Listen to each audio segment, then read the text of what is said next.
Ladies and gents, this is the moment you've waited for.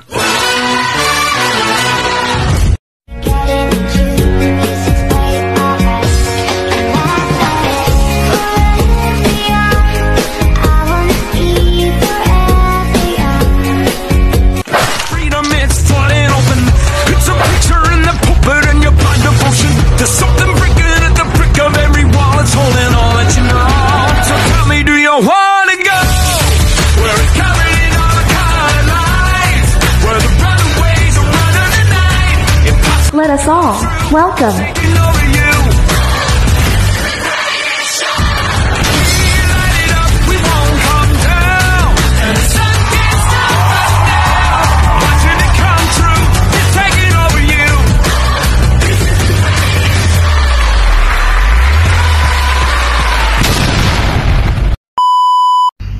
What's up mga Kapogi Vlogs? Dahil day off ngayon ni Kapogi Vlogs guys, gagawa tayo ng pinaka-special na lutuin. Ano ba yung special na lulutuin ni Kapogi Vlogs ngayon day off niya? Paglulutuan natin ang ating kumpare, yung Boss Epe na fried chicken ala Kapogi. Ito ang mga sangkap niya guys, papakita ko sa inyo. Check this out guys. Kita nyo guys, ito ang mga sangkap natin guys. Kitang-kita nyo guys. Ito ang flour. Ito ang ating breast part na manok syempre. Ito guys, nakaano na to guys, na cook na natin yan guys, na-steam na natin yan guys yung manok na yan. Ngayon ilalagay natin siya sa egg. Nagtataka kayo bakit may mga chili guys, kasi mahilig si Boss Efren sa maanghang, kaya lalagyan natin siya sa egg. Okay guys, napakasimple lang ang lulutuin natin, fried chicken ala Kapogi guys. Okay na guys, naka-ready na guys. Nagpainit na rin tayo guys ng mantika. Okay, so ready na yan guys. Ayan na guys. So sisimulan natin, siyempre bago ang lahat, nakapaghugas na tayo ng kamay. So kunin natin itong breast part na to guys. Ilublob lang natin yan guys, siyempre. Okay, ilublob lang natin. Don't forget guys na maghugas ng kamay bago nyo gawin to. Okay, paglublob nyo guys, lagay nyo lang dito guys sa flour guys, para kayong kumain sa Jollibee guys. Sa totoo, sarap nito guys, sobrang sarap nito guys, mapapawaw talaga kayo guys. Okay, so hihinaan natin yan guys para hindi masunog. Okay, ano lang siya guys, i-use natin guys. Okay, so ulitin natin ulit ang procedure. Ganun lang guys.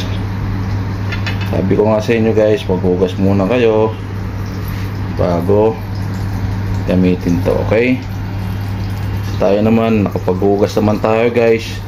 Tuloy guys, na-miss kong pagbablog guys. So ito nga, nakabalik na tayo ng Kuwait. So dahil mag-day off tayo, so magluluto naman tayo na special guys. Okay, alright, so ganun lang guys. Ispa ulit guys para tatlo. Ang tatlo guys means I love you. Shoutout sa mga single dyan guys. Mga single dyan guys, dapat minamahal yan guys, hindi yan pinakakawalan guys. Pag mahal kayo ng isang tao guys, umugot pa si Kapogi. Pag mahal kayo ng isang tao guys, try natin yung best natin din. Pakita rin natin sa mahal na mahal natin siya. Umugot pa si Kapogi ah. Shoutout sa inyo lahat dyan guys, syempre. Okay, ano lang guys. So 20 minutes lang guys, pwede na. Okay, tingnan natin guys ha. Guys, kitang-kita nyo guys. Kitang-kita nyo guys, malapit ang maluto. Fried chicken ala Kapogi guys. Napakasarap niya. Amoy pa lang guys, napakabango na. Napakasarap nito guys. Yan lang kayo guys ha.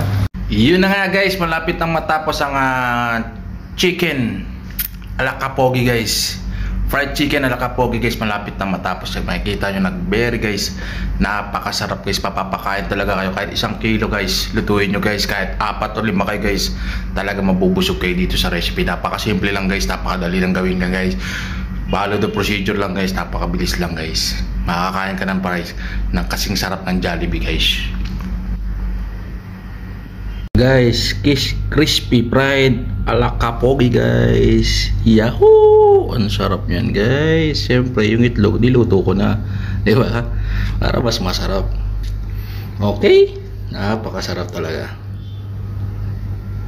Thank you, until next time.